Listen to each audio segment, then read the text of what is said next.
Isn't that amazing? Okay. So, hi everyone. I'm Randy Rosenbaum, Executive Director of the Rhode Island State Council on the Arts. Thank you so much for being here to participate in this conversation related to reopening Rhode Island for the arts today, June 10th, 2020. First and foremost, I'm hoping that you and your families and loved ones and supporters and staffs and audiences are all well and safe and happy. These are challenging times, and we appreciate all that you are going through and hope that we, through these collective conversations, can do the best we can to move us quickly from where we are now to where we want to be. To that end, we're delighted to have two guests with us today. Ben Mays, who's with the Executive Office of Commerce and Commerce RI, who is, I am told, the point person for restaurants, arts, and entertainment as far as the reopening process is concerned from the commerce perspective. And Stephen Boudreau, who's Chief Administrative Officer for the Rhode Island Department of Health, a great colleague and friend of the arts in Rhode Island, a co-chair of the Arts and Health working group or co-committee or whatever we're calling it these days, Stephen. Our goal here today is to engage Stephen and Ben in a conversation about what they will be doing to bring us to the point where we can have the guidance we need to reopen our programs, events, and activities. It's a complicated question, and so there are a lot of nuances involved in this. So I appreciate everything that we're going to be doing as a community to help make this happen. Today, if you have any questions or comments or want to share links or other kinds of information, I ask you to use the chat function in Zoom. Those of you who have found a new life on Zoom already know how that works. So I would encourage you to do that. Todd will be monitoring that and will bring to our attention anything that we can then use to move the conversation forward. So for now, let me switch to my colleague and friend, Stephanie Fortunato, the director of the City of Providence Department of Art, Culture, and Tourism, for some opening remarks. Stephanie? Thanks, Randy. Hi, everyone. Thank you for coming back again every week to try and work through some of these issues. I'm really happy today to have Ben and Stephen with us to hear from the state, because they are really the ones that I feel like we've been speculating a lot amongst ourselves about the particulars of what reopening looks like. And so I'm really excited that we have the opportunity to speak directly with Commerce and the Department of Health today. Ben and Stephen, appreciate that you guys are here with us. So I think we've given you a lot of background, but we have been meeting and talking about the different kinds of arts organizations, art spaces, arts events, trying to figure out how best to advise as the phases advance here, and to anticipate some of the changes that will be necessary in our workplaces for our staff and for our audiences. So it would be great to hear you guys speak directly to how arts organizations can best communicate with the Department of Health and with Commerce to get answers to questions along the way. We know every time, I know this from government, every time we set a rule, there's always exceptions, there's always nuance, and there's always more understanding that we can work through by speaking. So we hope today we'll set up those lines of communication and we'll be able to point people in the right direction. So looking forward to hearing what you have to say today. I'll just say we have spoken a lot about many things over these weeks, but one thing I hope you will talk to us about is sanitation plans. We've spoken a lot about bathrooms. So any advice around that would be welcome, I think, for groups of indoor and outdoor of all sizes there, as well as any other particulars that you can give us. So anyway, thanks for being here today. Great. Thank you, Stephanie. Just to set the table, in yesterday's email to you, the reminder to the people in the working group, there was a link to a new Google Docs folder that I set up where we are putting guidances such as we hope will develop here in Rhode Island. Guidances from other states around the country. So feel free to go there and see what other states are doing and what they have documented as far as guiding information to arts and cultural organizations who are working toward a reopening in their states. That said, Ben, are you with us today? I am, and really happy to be here. And thanks so much for pulling this together. Great. Do you want to just sort of give us, because you've been doing this for other sectors, can you just give us a general idea about the how this is unfolding for other sectors and how you envision it unfolding for the arts and cultural sector?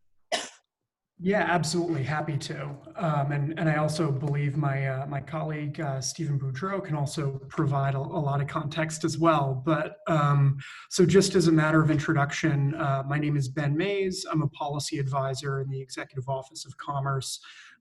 Much of my focus so far on the reopening plan has been in settings such as restaurants, as well as outdoor recreation and historical and cultural sites. That's been my main focus in phase 1 and phase 2. And now that we're beginning to focus and work even more diligently on our approach for phase 3, I'm focusing much of my attention on arts and cultural institutions, and really happy to be collaborating with Randy on that. I guess as it relates to process, I think it's a process that involves a lot of stakeholder input. And so really happy to be speaking with everyone today. And I think as a starting point, I'm very interested, and I'm sure Stephen shares this perspective, in hearing your thoughts, your ideas on how we can reopen art and cultural institutions safely and responsibly here in Rhode Island. And then, so I think the stakeholder important, as far as I'm concerned, is just absolutely critical. Your business, your operations, your organizations better than I ever could. And so, again, getting your perspective is absolutely critical. In addition to, the critical role that stakeholder input plays, it's really a collaborative process between Commerce and our colleagues at the Department of Health. And I've really enjoyed working with Stephen Boudreau on the call on that. And then we also have, a formal process in addition to the collaboration between Commerce and the Department of Health with various levels of legal review. There's a community mitigation team. And Stephen, you can speak much more directly on some of those steps and stages. But I think the what I really wanted to emphasize and make clear on this call is I'm really excited to learn from you, listen to you, and really get a good sense of what your perspective and thoughts are for how we can move forward responsibly. So thanks.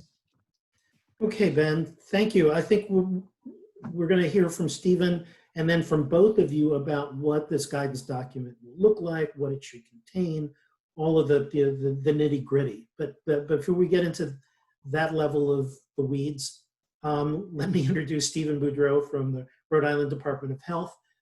Stephen, welcome. Thank you, Randy, Stephanie, and Ben.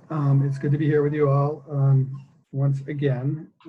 Thank you for all of the incredibly in-depth and hard work that you have done with respect to taking a look at some of the ways that you believe you can reopen already. So it's good to see these documents as they give us a running start. As you can imagine, for Ben and I, as we step into these spaces that we are often unfamiliar with, it's good to have this kind of back and forth so that we can ensure the guidance that's being created is created and informed by the ways that you actually operate.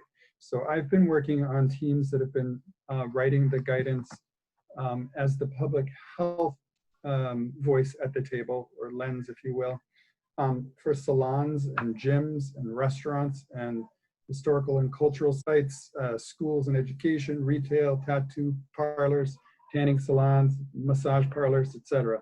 So as you can imagine, it's hard to be a specialist in all of those or any of them. So it is super beneficial to have had you already think some of this through for us.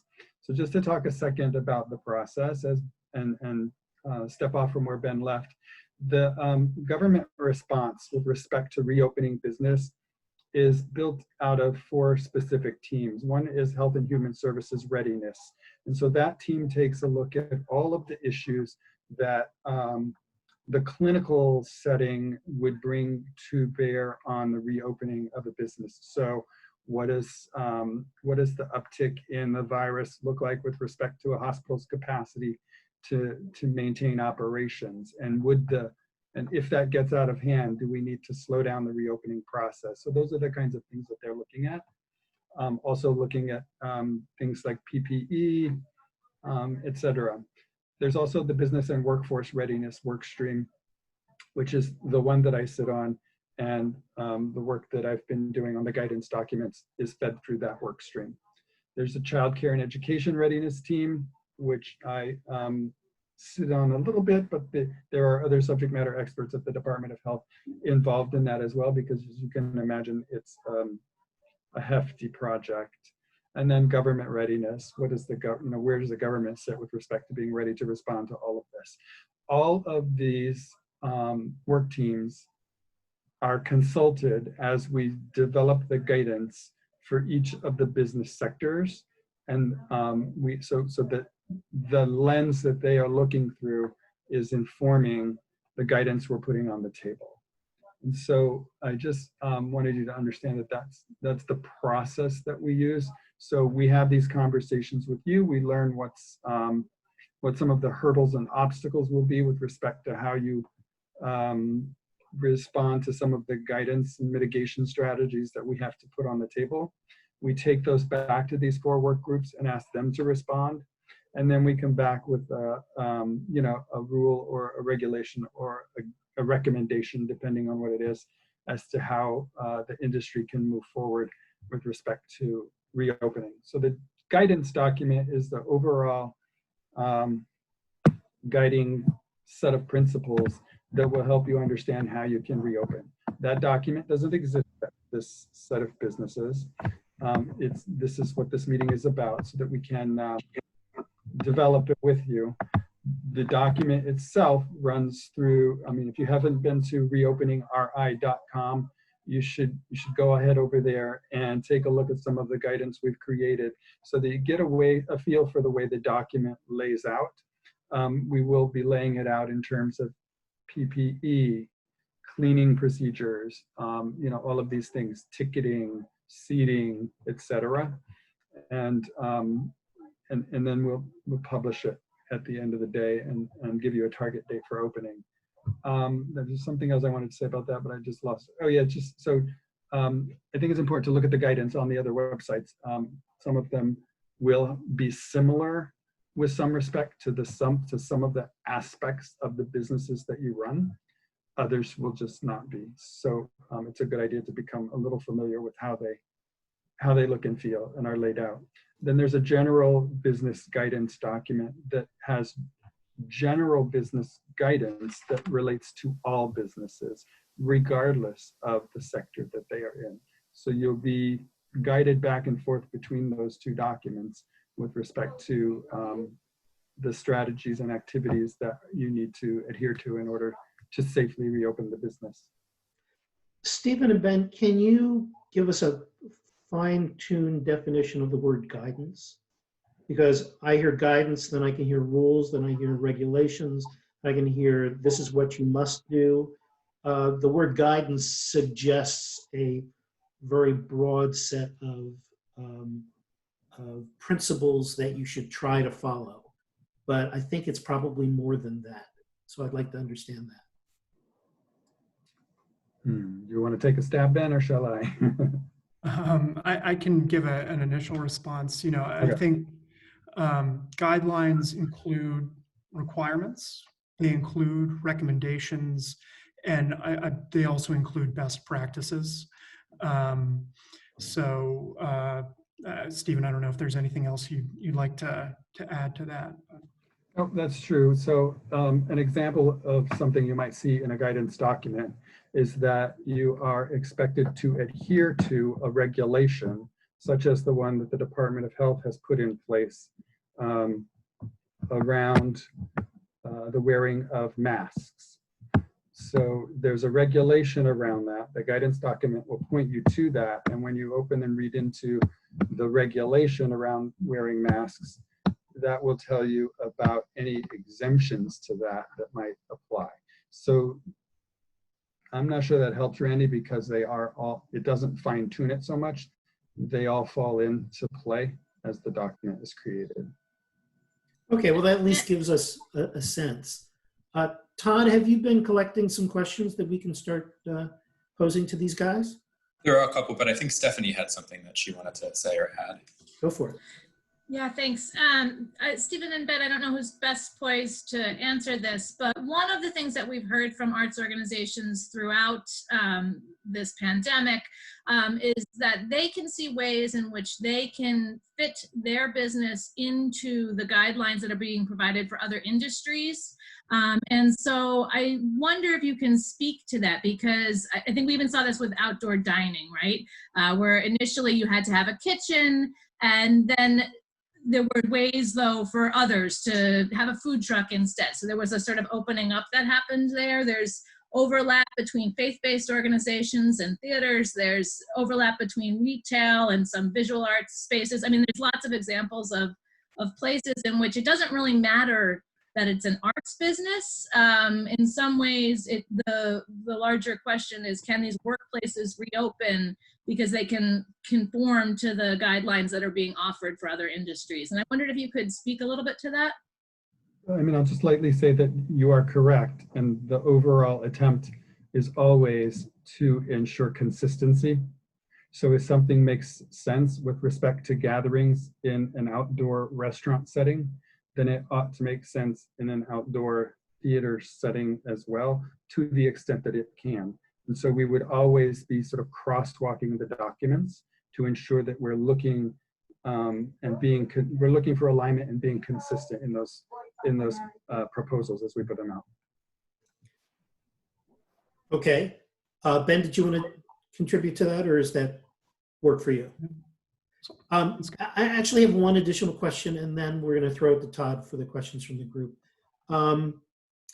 Is there any inspection or regulatory process, or signing off on individual plans by individual arts organizations that is part of this process? Or does that just, we certify that we followed the guidance kind of arrangement? This is a good one for Ben, but I'll just say that to date, we have not held businesses accountable for presenting their plan to anyone in particular. It does need to be created. And the reason that we want the plan in place is so that should an outbreak occur in your setting, be that from your staff or visitors to your setting, you want to be able to point to the strategies and the adherence to the guidance to ensure that the spread of the virus that's occurring in your facility isn't because we were lax about the rules. So the Department of Health would expect to have access to that should we need to come in and help you figure out how the positive case or cases in your environment occurred. Great. So let's toss it to Todd. And I apologize if I have to turn my video on and off. I'm having an unstable internet connection. First question, just moving to kind of more of a macro question, because there's some questions that are totally valid, but just kind of smaller in scale. Nora had the question that some art museums have already been authorized to open in Newport. Can you please describe the process they went through to receive authorization, and how other similar arts organizations, I'm assuming of like similar size and ilk, can open their doors as well. So in phase 2, there was an authorization to allow outdoor recreation to reopen. And in addition to that, certain establishments, I don't have the exact language in front of me, but if I recall correctly, have extensive outdoor operations and have can provide an extensive outdoor experience, and within their indoor operations can have a sufficient level of outdoor air circulation, would be able to submit a plan to DBR for a review and approval. And if they submit the plan and DBR thinks that they check all those main boxes that I just listed there, they would be allowed to reopen. So that was the process. I'm unfamiliar of the exact ones that have been approved to this date, but that's the process that was set for phase 2. And again, the main goal and focus and objective of phase 2 was really for the outdoors. And again, there's been some limited indoor, but that's a little bit more ancillary, and you also have to have extensive outdoor air circulation. So a question that builds on this is one from Mike Sullivan. So it sounds like then, does this then apply to outdoor performances or maybe non-traditional ones? Like, is it possible for organizations, I guess, to submit plans in lieu of a guidance that coming out that could, allow them to have outdoor performances in the near future? So I think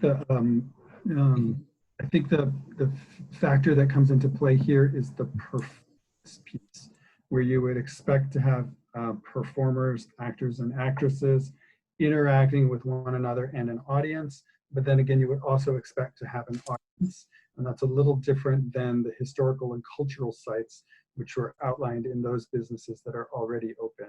So there are complications that those two things bring to the reopening strategies that have to be in place for you all. One second. While Todd is looking up something, let me just say for the record, these are the kinds of questions that we definitely do want to explore. They may seem to be micro in nature, but the exchange of information here helps Ben and helps Stephen as they're preparing the guidances. So we're all in good, strong, positive space here. Todd. So the follow-up, Nora indicated that the organization she was talking about was the Audrain Automobile Museum, which has open but has no outdoor space. You might be able to speak to that particular scenario, but you might. I think, and Ben, correct me if I'm wrong, that it has to do with the fact that there are no performances occurring and that they could adhere to the social distancing and square footage rules that have been set for these kinds of establishments.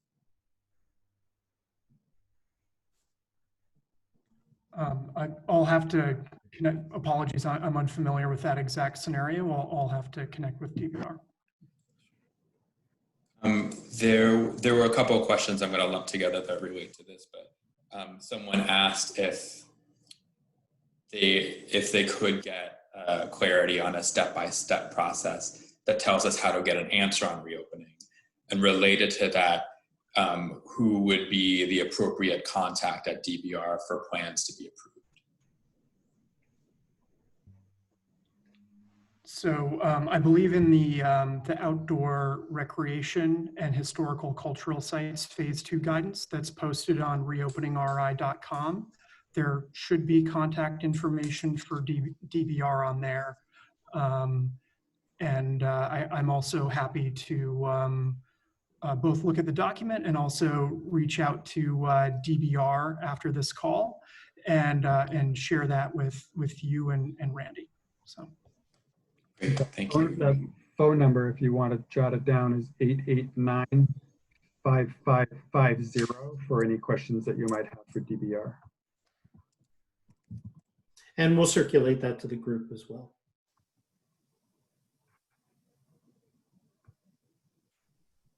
So there was a question, and then there's a couple of more micro questions from David at the Philharmonic. Restaurants that seat 100 can serve 50 people inside with direct interaction with servers. We can accommodate 360 people in a 1,900 seat concert hall, fully masked with temperature screening more safely, yet it is not allowed. How do we get clearance to allow that to happen? Also, we need collaboration with the Department of Public Health to vet and finalize our plan for keeping our musicians safe as well. So the performer safety question as well. So I'm going to touch on the latter first, Ben can Sure. help, which is how do you keep, so when you ask how do you get approval of your plan, I think it's important to know that almost every business sector has taken the steps that you have to sort of think this all through. It's best if you can share your plan so that we can understand how to best formulate the guidance document in order, like it might inform that process, right? We wouldn't necessarily be in a position of approving any individual plan that has been written so far. The plans really need to be written in alignment with the guidance once it's prepared. You've got a great head start on that, but to ensure that, so we can't look at plans from all of the businesses in the state, to ensure that a plan is as complete as it can be when you get ready to open. We're certainly happy to, at least I am happy to help take a look at your thought process and what you've done so far, but it wouldn't be from an approval perspective.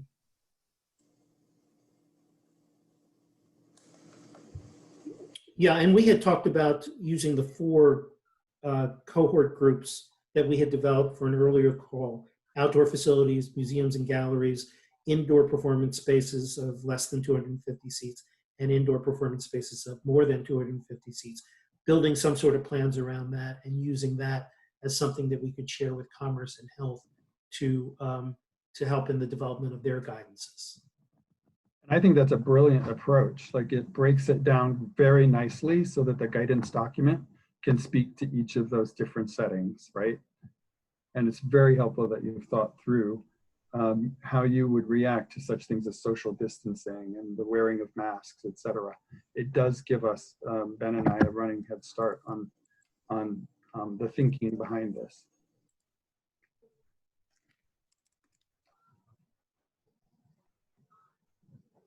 Todd?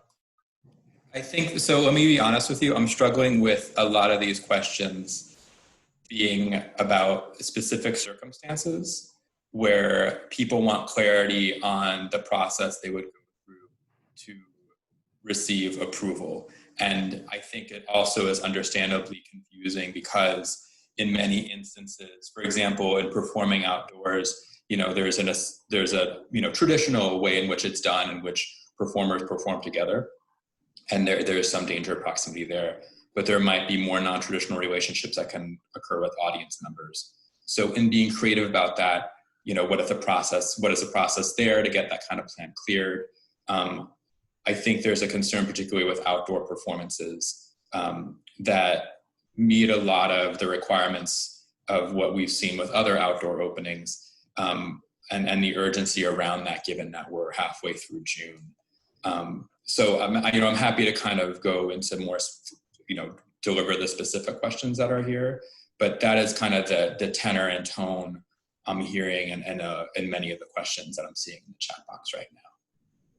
Because there's a question that just came up about kind of performing arts organization reopen prior to a guidance document being generated.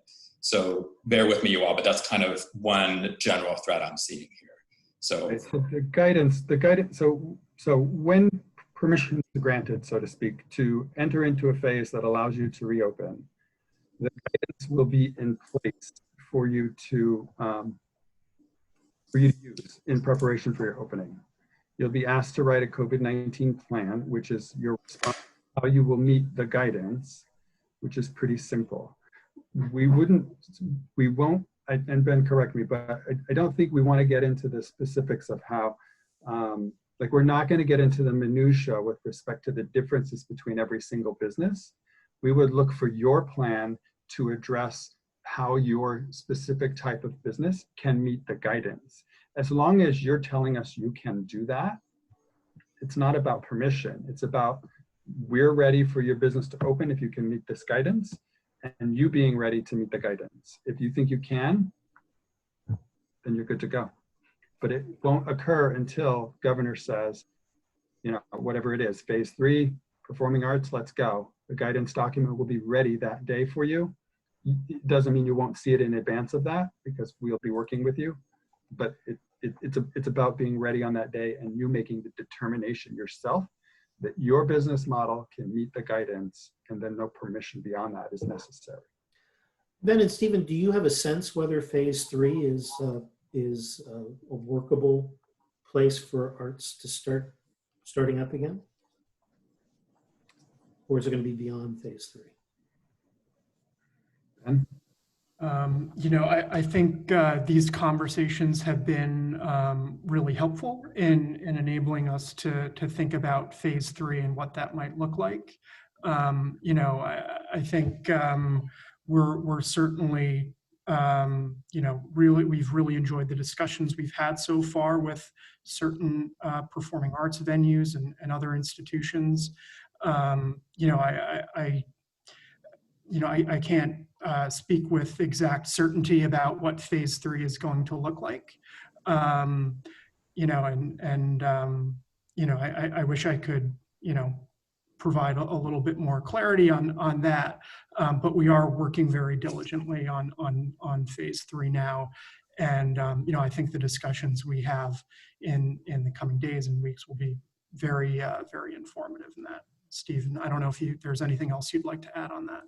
I would just say that from my perspective and the public health perspective, you know, I think, so, you know, we had originally planned on 4 phases. I think that it's nice to work with all of you with the objective of opening in phase 3. The only, and what will guide us at the end of the day, will be data related to the spread of the virus. As long as we are able to address those things, then I think we're preparing ourselves to get open sooner rather than later.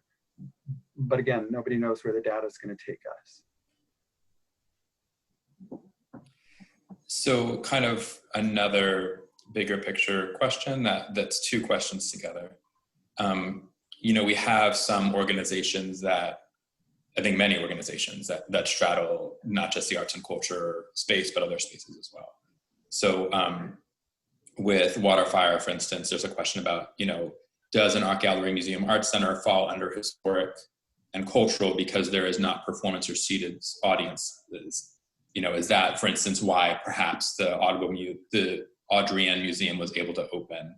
And then related, we had sort of in the same space, we had a question from the Children's Museum that their type of activity involves a lot of touching and sharing of objects and has them planning to very much limit capacity, have families stay in groups, etc.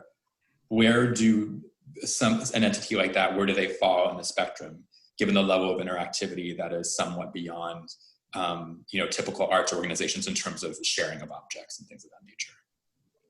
Yeah, I think the objective would be, unless I'm wrong, to build a guidance document that's broad enough to encompass all of the models that we can. So I'll use the example of massage therapy, which doesn't truly fit into it's written for hair salons and nail salons, but we grouped them with those business types along with tanning parlors, tattoo artists, and the massage parlors, because we were able to make a case for the fact that they are close contact businesses.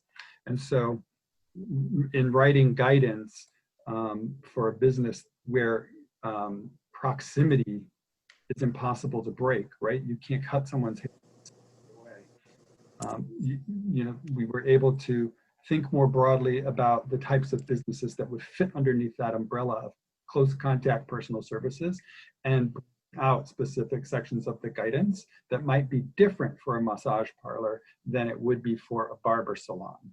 So I would think that we will probably move in the same direction with respect to a performance venue that has individuals up on stage who are singing versus individuals who are acting, or no individuals on stage at all. You know, it's going to probably break down that way into one broad document that then addresses each of the specific business types. So related to that, in a way, you know, choral arts groups, you know, have this question about needing to resume rehearsals and the nature of their art evolves aerosol emissions. So that specific guidance that you would provide, if I'm hearing things correctly, would perhaps be informed by people who are working in a choral arts space providing the research, or RISCA providing the research to kind of support the guidance document around that. Is that correct? Absolutely. Okay. Yeah.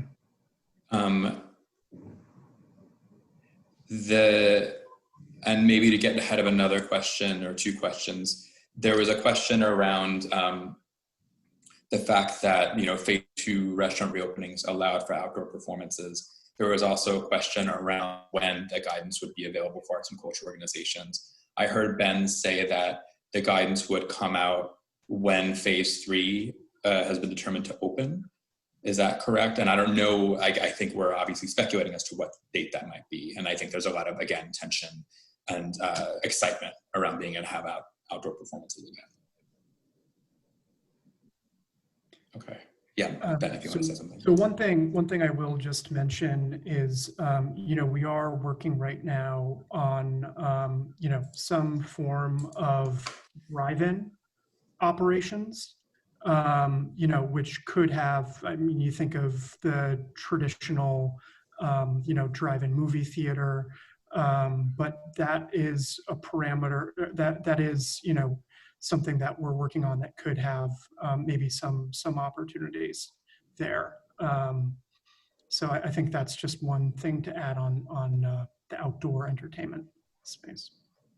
But with regard to the question about outdoor performances at a restaurant, I believe the guidance right now for that type of a venue is around, you know, like the 3-person band, the jazz ensemble or whatever that you would have sometimes in a restaurant setting.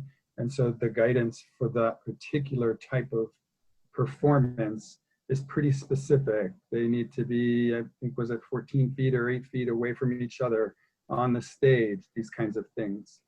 So it's a little different than a musical or a play type performance.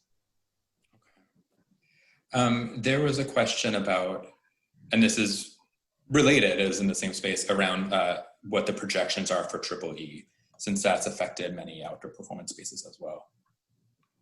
Certainly not a question we're prepared for today. Excellent one. Thank you very much. And as long as I get these questions, I'm certainly going to take a look at that, and I'll speak to our infectious disease unit about, you know, the other troubling factor is just the flu season, right?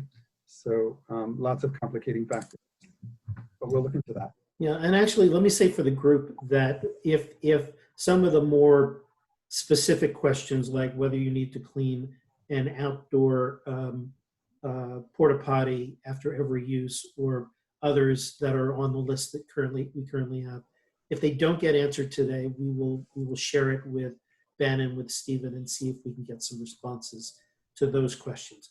I'd like for us to think more globally about this, about how we get this guidance document written, when it might be ready for sharing with the community, and how we can assist.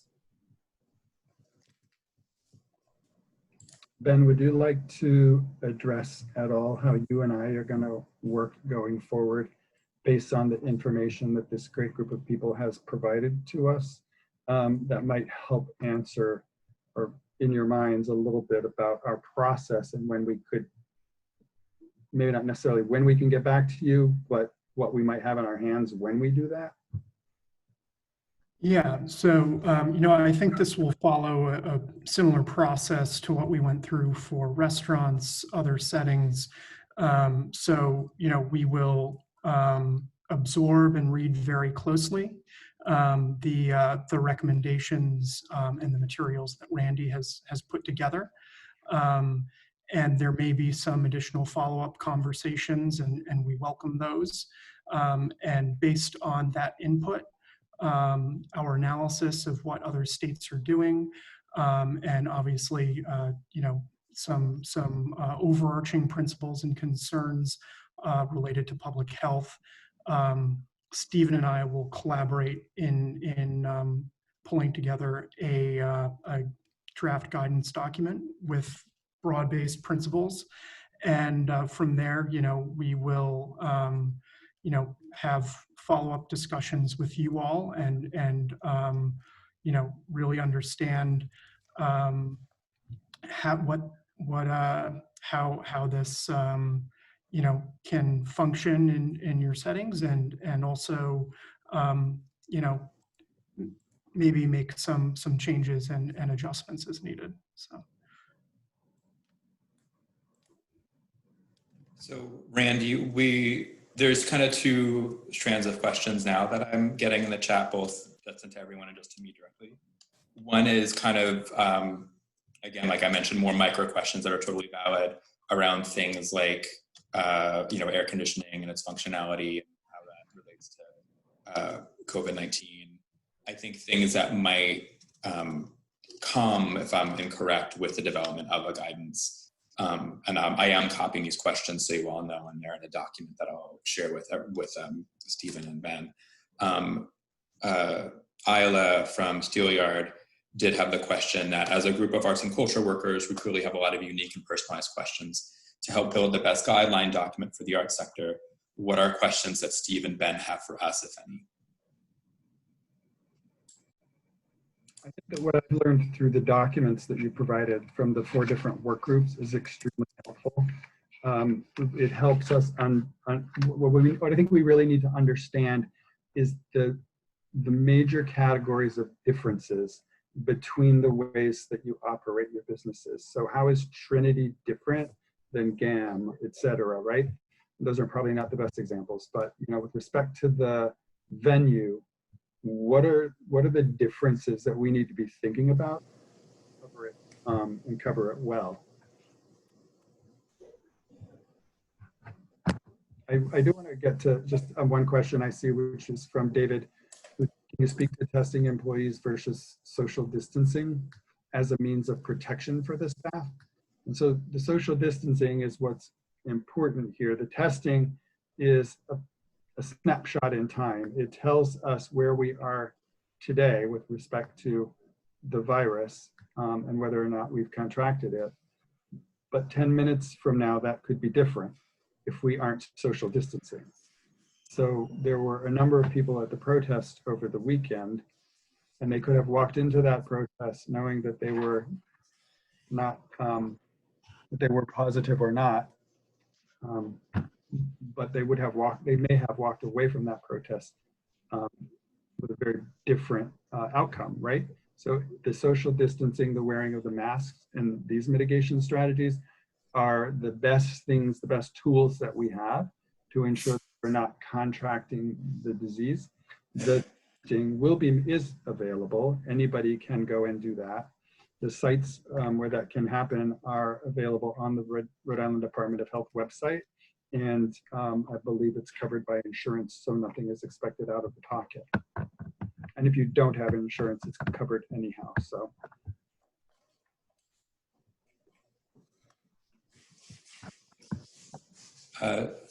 Howard had a question. Sorry, Howard. Given that knowledge of the nature of the novel virus is changing rapidly, is there an expectation that an opening plan will be required to be revised at times, or is that not known yet? I think so.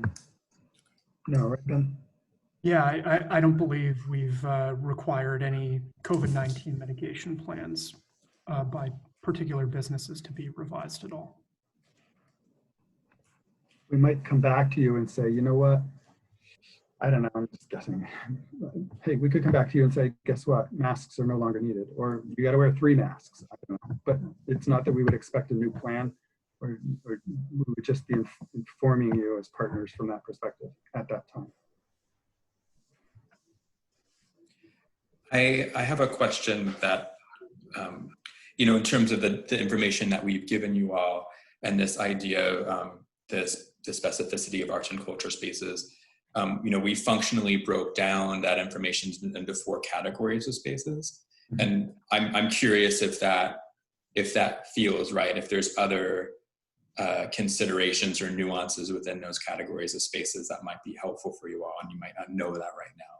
But obviously everything is, I mean, restrooms are unique too, obviously, in terms of space and size and volume, but obviously these spaces as well are.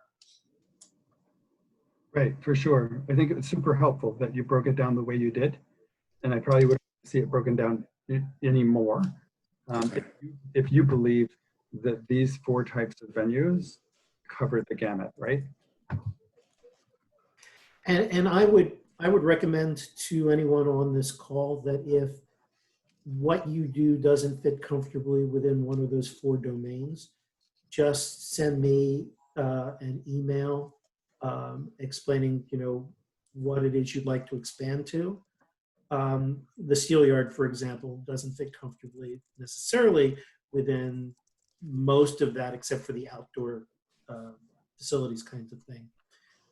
So just let us know. I too would not like to expand this greatly because I think we need more focus rather than less focus. If I can quickly on air conditioning, because I see that coming up a lot. There isn't a lot of strong guidance or study that's been done in this area. Nobody is asking, Lauren, that you shut down your air conditioning. It's one of the strategies that can be used in the hierarchy of strategies when we look to, you know, combat the spread of the virus. So what we do know is that outdoor air being brought into the facility is better than having the air just recirculated through the HVAC system where the virus could be spread throughout your facility. It doesn't mean you shouldn't use your HVAC. It's just a matter of, you know, what are your options? If you can introduce air from outside and still run your AC, you're probably doing a pretty good job of helping to reduce the spread. In this similar kind of vein of like a specific and valuable question, Howard had the question of what is the current thinking and recommendations for sanitizing of surfaces other than restroom surfaces? Right, so you're gonna see, Ben can tell you too, you're gonna see some general guidance around, you know, where to find a list of EPA approved cleaning products.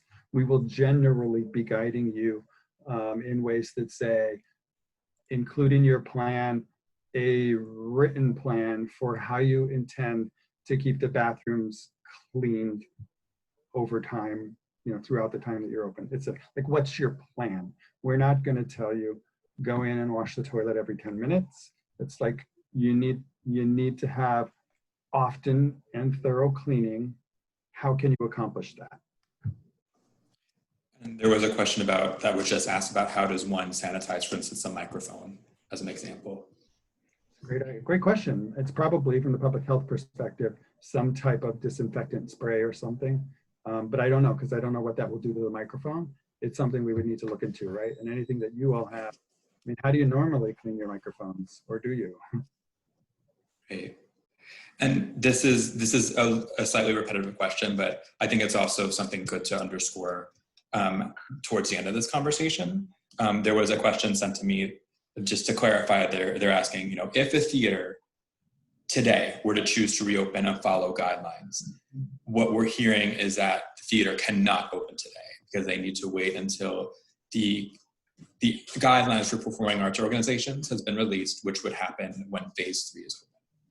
You have to wait until the governor says your business type has been granted permission to open. Okay, great. I hope that makes sense to everyone. We have 5 more minutes, Randy, and I don't know if anyone else has any questions they would like to add to the chat right now, or, you know, if we want to give Stephen and Ben the opportunity to ask questions or talk about things more broadly. Yeah, let's go with that. Chicken. I am good. I'm certainly ready to dive into everything that you all have provided to us. You, I'm sure, have my email address, and Randy has my phone number, and I am open and willing at any time to talk to any of you about what you think, if you think you have specific public health concerns because of the type of venue you have, to meet with you, talk with you, whatever it takes, in order to ensure that we're building something that is informed by what's actually happening in the field. And any closing remarks? Just really appreciate the opportunity to speak with everyone today. And as Stephen mentioned, I welcome the opportunity to have further discussions, both as a group and also one-on-one as well. So based on what I heard, I think the process that we're following makes sense. We'll gather what information we can from around the country and around the region about plans for reopening and the development of guidances. We will continue to contribute information within the 4 domains that currently exist about everything from personal protective equipment to cleaning and disinfecting to social distancing and how it looks different in an outdoor facility compared with an indoor performance space of less than 250 seats. We will continue to open these lines of communication with Stephen and with Ben as the drafting process goes on. And as drafts come together, we'll share them out with the community to get reaction, comments, suggestions, issues, questions, complaints, whatever you want to throw in our direction. We will do that collectively, Todd and me and Stephanie and Micah, and certainly keep you as part of the continuing dialogue on this particular issue. Stephanie, any final comments from you or reactions to what I just said? Not really. Thank you guys for being with us today. Yeah, loads and loads of questions, but we can follow up on it from there. Thank you to all of the arts organizations who have come back and are looking for specific information. Clearly, it is there's a lot of emerging information, a lot of understanding, and lots of just uncertainty. And so just thank you all for your patience around this. I think, you know, Stephen and Ben, we see you trying really hard to answer questions, and we know you don't have the answers at the ready. So we will do what we can to provide you with what we know about the sector, so that hopefully we can come to a place where people can feel confident and trust that reopening can happen. So anyway, thanks. Perfect, thank you. Okay, so that said, deep gratitude to you, Stephen, deep gratitude to you, Ben, for participating in this conversation and for agreeing to receive literally 12 to 24 phone calls a day from me related to reopening issues. Bring it on. Okay. Thanks, everyone. Take care. Thank you.